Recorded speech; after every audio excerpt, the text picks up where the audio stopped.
Bom dia! Hoje é dia 26 de janeiro e vamos para o nosso devocional do dia.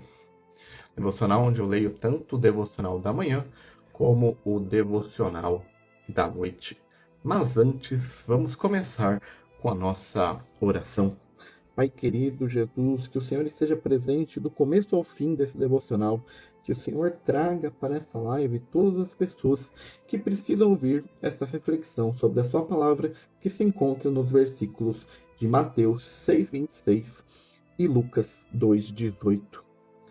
Espírito Santo, se for necessário que o Senhor coloque em minha boca qualquer palavra para este devocional. Agradeço por estar conosco nesse dia, Senhor. Amém. Amém e amém.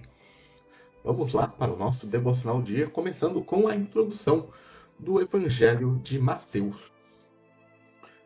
Primeiro Evangelho, em ordem bíblica. O Evangelho segundo Mateus. A maioria dos manuscritos, o título do primeiro livro do Novo Testamento é o Evangelho segundo Mateus. Apenas uma boa nova do grandioso trabalho que Deus realizou através do seu Filho, o Senhor Jesus Cristo. Mas em sua sabedoria ele sabia que seriam necessários 4 homens diferentes para fazer que as novas da salvação fossem conhecidas pelo mundo na forma escrita. Na maioria dos livros da Bíblia, o nome do autor não é mencionado no Evangelho de Mateus. Porém, desde o início, a tradição cristã confirmou que o apóstolo Mateus é o autor desse evangelho, mas essa tradição também afirma que ele foi escrito originalmente em hebreu ou aramaico. Papias, cerca de 65 a 150, no ano do Senhor, escreve: Mateus escreveu essas palavras na língua hebraica, mas todo mundo traduziu na melhor maneira que podiam. A sua interpretação não é fácil e tem havido várias explicações. A visão mais recente dos estudiosos é que o Evangelho não foi escrito por Mateus e não foi em hebreu nem em aramaico. Eles acreditam que o autor não era o apóstolo que escreveu o Evangelho em grego. Isso baseado em 2 fontes, no Evangelho de Marcos e na chamada fonte Q, que só existe em teoria. O motivo da suposição que o apóstolo Mateus não teria escrito esse evangelho é que uma testemunha ocular não o faria dessa forma. Também é impensável que um apóstolo basearia seus escritos no trabalho de um não apóstolo como Marcos.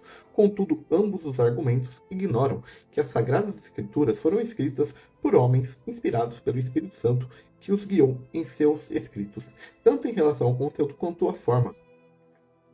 Por outro lado, é possível que no início houvesse um conjunto de palavras de Jesus em aramaico, mas isso permanece uma teoria se não for confirmado por achados de textos.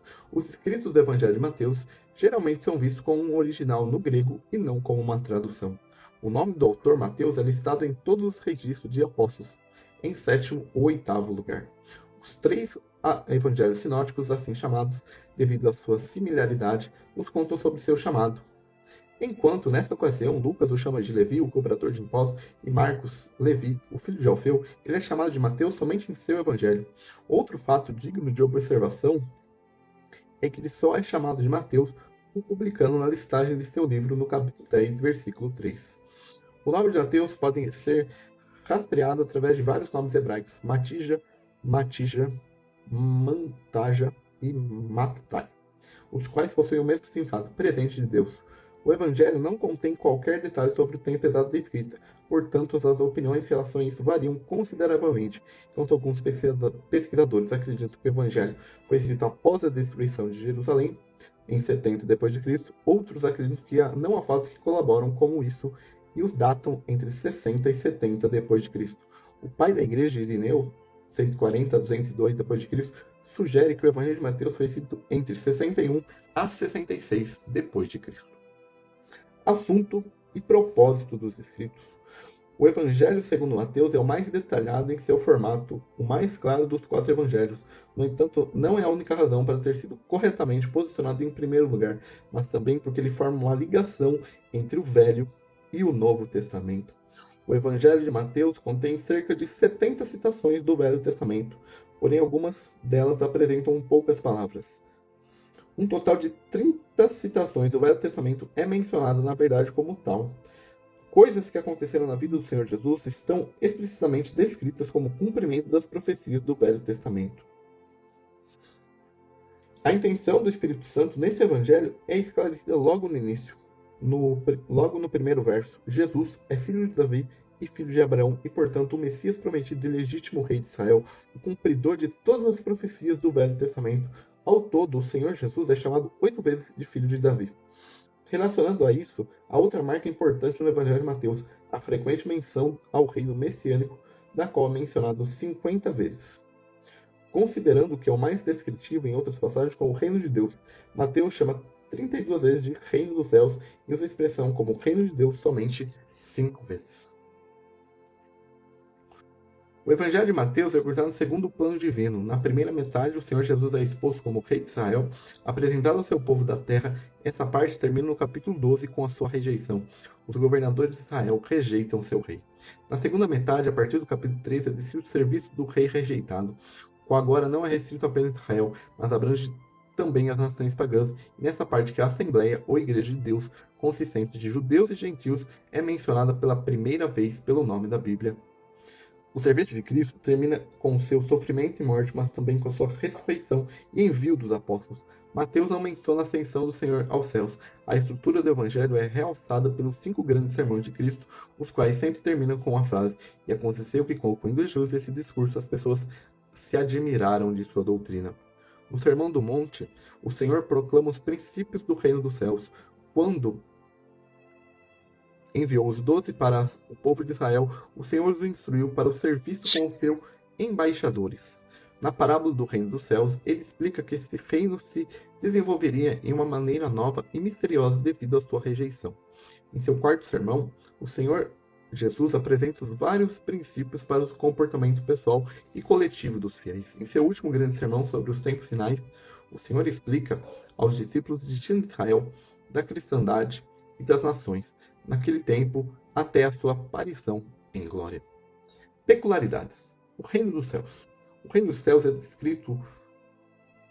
céus descreve o seu reinado sobre o mundo através do homem apontado por ele para o seu propósito, Cristo Jesus. Os judeus estavam esperando esse reino com a liberação do jugo dos romanos.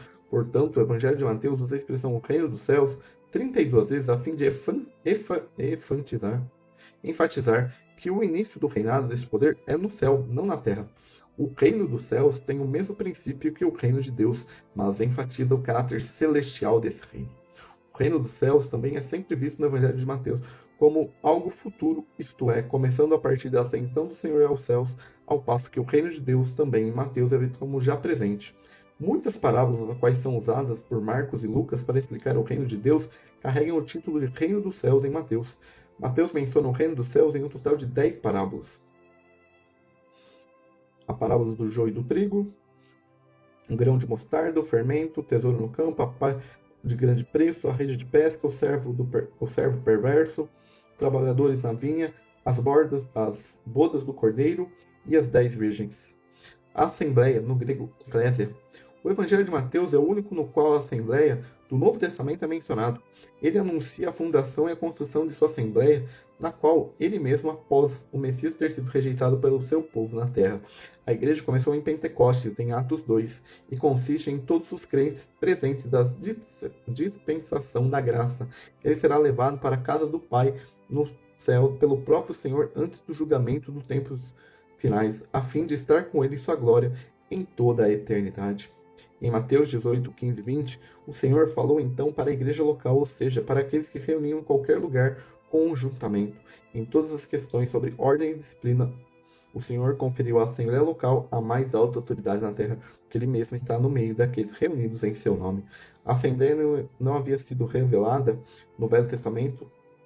Ela pertence ao mistério de Deus, a qual apenas é revelada no Novo Testamento. Após o Filho de Deus ter completado o trabalho de redenção e o Espírito Santo ter descido para viver nos crentes. Conteúdo, uma visão geral, a gente vai ler sobre o Mateus 6. A busca pelo reino de Deus. E vamos para o nosso devocional da manhã, ler ele.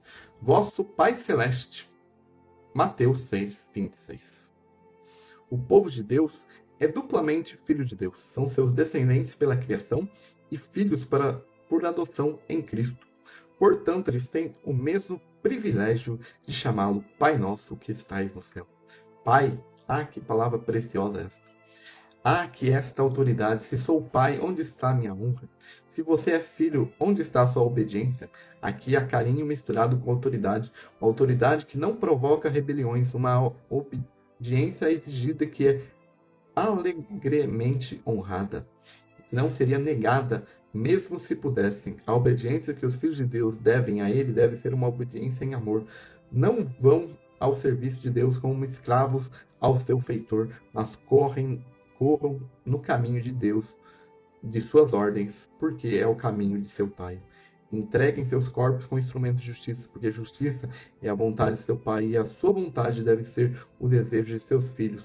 Pai, aqui é um atributo real, tão docemente revelado em amor, porque a coroa do rei é esquecida, e seu cetro se transforma, não numa vara de ferro, mas num cetro de prata de misericórdia. O cetro, na verdade, parece ter sido esquecido na mão suave daqueles que exercem o poder. Aqui está a honra e o amor. Como é bom o amor de um pai por seus filhos.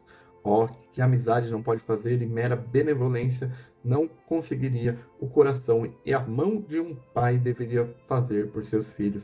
Eles são a sua criação, eles devem abençoá-los, eles são seus filhos, eles devem se mostrar fortes em sua defesa. Se um pai terreno olha por seus filhos com amor e cuidado incessante, quanto mais nosso Pai Celeste, Abba, Pai. Ele que pode dizer isso, proferiu a música melhor que os querubins ou serafins podem alcançar. Há um céu na profundidade daquela palavra, Pai.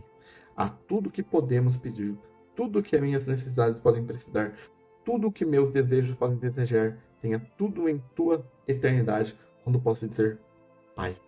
E esse é o nosso devocional da manhã. Lembre-se, você tem um pai, que ele tem carinho sobre você, e peça as coisas para ele, mas seja específico em suas orações. E agora vamos para o nosso devocional da noite, que tem como base Lucas 2:18. Então vamos ler a introdução do Evangelho de Lucas. A gente vê Mateus como um evangelho principalmente para o povo judeu. Lucas a gente vê que é um evangelho para o povo gentil. Vamos ver na introdução a diferença entre Lucas, Mateus e Lucas.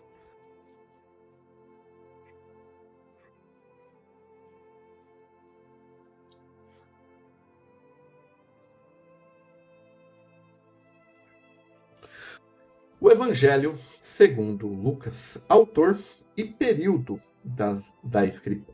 Os últimos dos 3 evangelhos sinóticos não trazem nenhuma indicação direta quanto seu autor. Todavia, o nome do destinatário é mencionado logo no início, é um homem rico e próximo chamado Teófilo.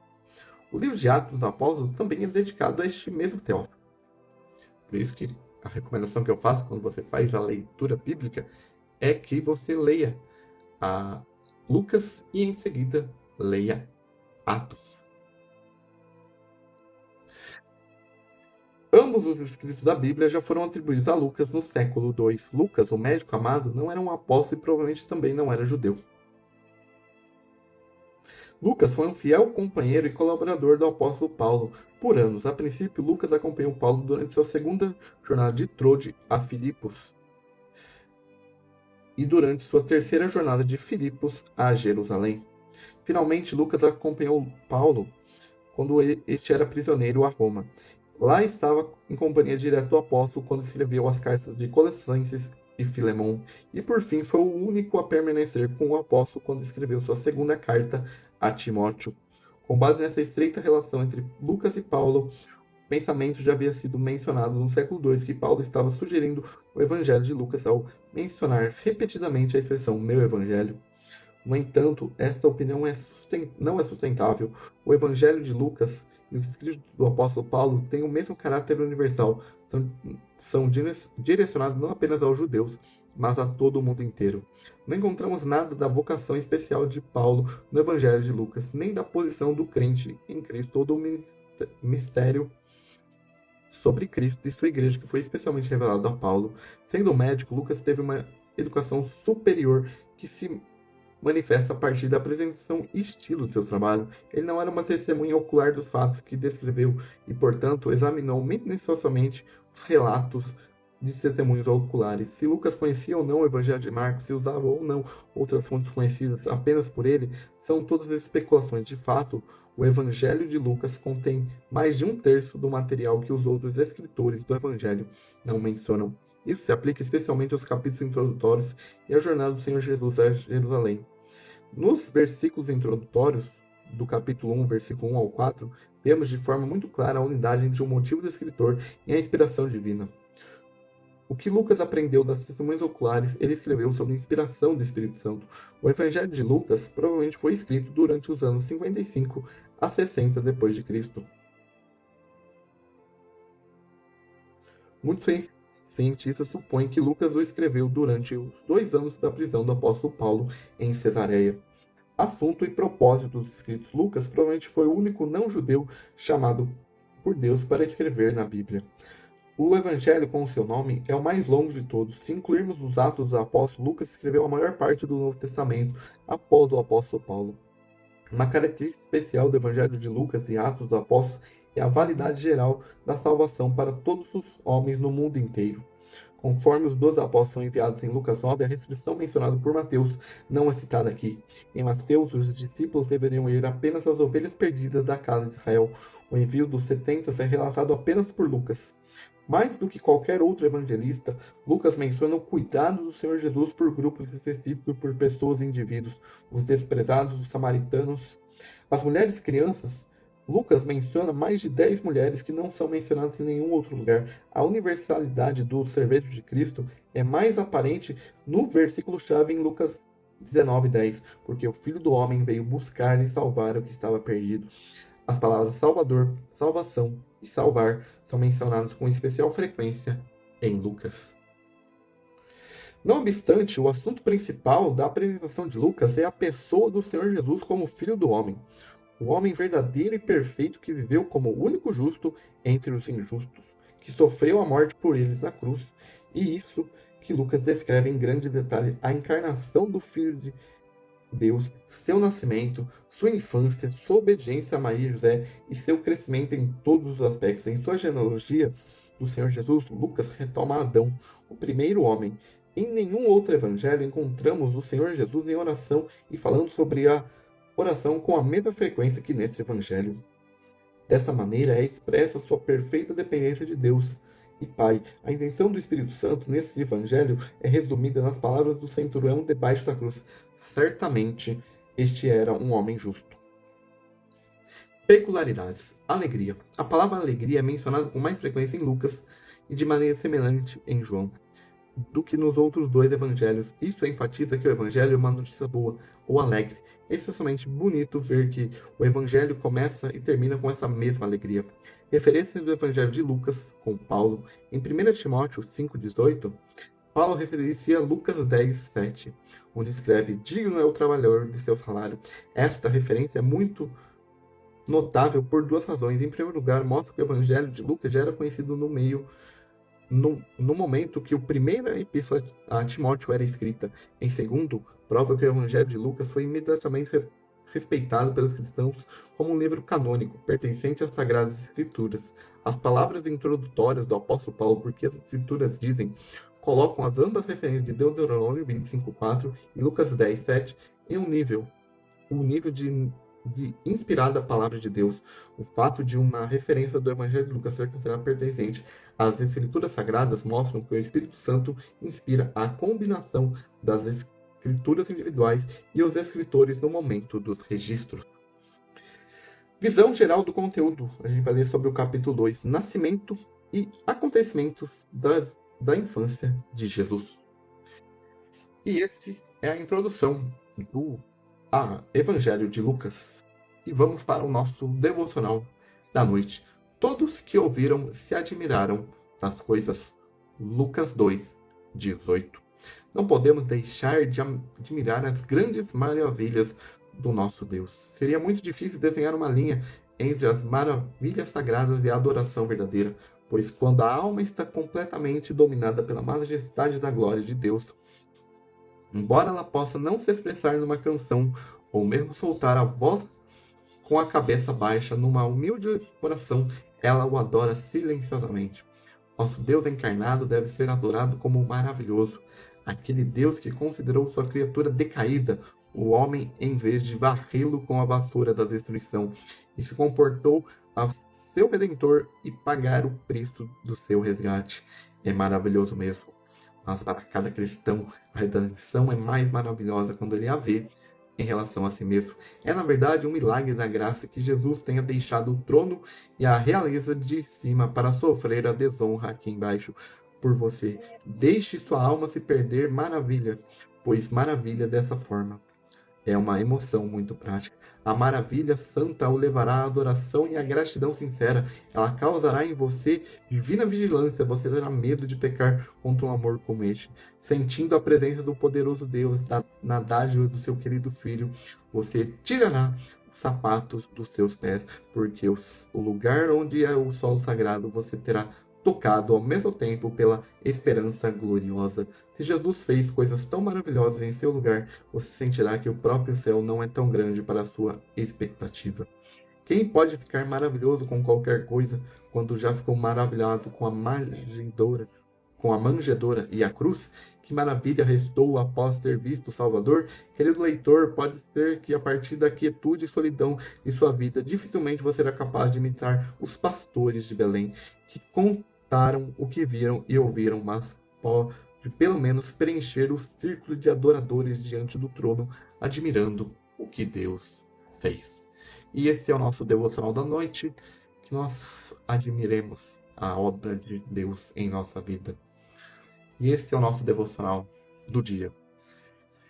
Então amanhã nós voltamos com o cronograma normal, o devocional da manhã aqui no Instagram e o devocional da noite lá no TikTok. Tenham uma boa segunda-feira e até o próximo.